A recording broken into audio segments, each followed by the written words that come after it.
Hey, Vsauce, Michael here, and I'm in London right outside Buckingham Palace. I'm actually running a little bit late for tea with the Queen. Yeah, she's really into tea, but you know what tea's mainly made out of? Water. And so today, we're going to talk about water. Now, we all know that water is vital for life on Earth to exist, and that water covers more than 70% of Earth's surface. But before we talk about liquid water, I want to talk about a culinary treat that occurs when you put a piece of bread on the ground, and then, at the exact same time, on the other side of the Earth, the exact geographical opposite point, you have someone else put another piece of bread. Earth sandwich. That's right. It's a challenge that was popularized by Ze Frank, and it turns out that making an Earth sandwich is incredibly difficult. Why? Because of water. That's right. If you take a globe and you look at it so that France is right there in the middle, you're only looking at 1/2 of the Earth. But from that perspective, you are looking at almost 90% of Earth's dry land. It's all right there on that one side. It's known as the land hemisphere. And the other side, the exact other half of the Earth, is called the water hemisphere. Now you might be saying to yourself, okay, great, so Earth sandwiches are almost always soggy. Why should I care? I don't know. But here's something that you should care about. The Three Gorges Dam in China, one of the largest hydroelectric dams ever constructed, completed in 2006, and upon completion, it fundamentally changed something about Earth. You know how a figure skater, spinning in place, can slow down their speed by moving their arms out, by moving some of their body mass away from the middle of their body? Well, the same thing can happen to Earth.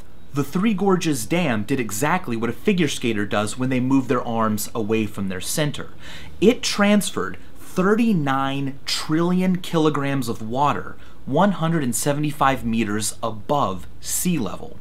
NASA calculated that that massive amount of water caused Earth's rotation to slow down so that every day of your life since that dam was finished has been longer by 0.06 microseconds.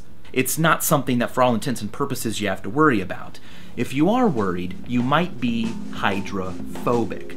But you're in good company. There are a lot of good hydrophobic materials, and they behave in some pretty cool ways. Hydrophobic materials are resistant to getting wet. That's right. They're usually made out of hydrocarbons that don't form good hydrogen bonds with water molecules.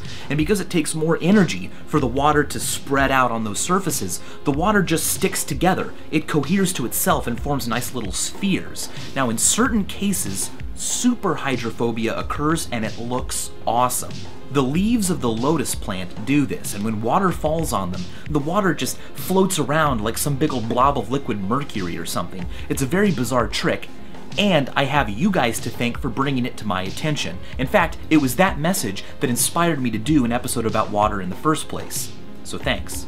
One final note on hydrophobia. It can happen in humans. And I don't mean being afraid of swimming or not liking the ocean. I mean an actual psychological aversion to the sight of water. Rabies is a virus that, if left untreated, can lead to severe neurological damage.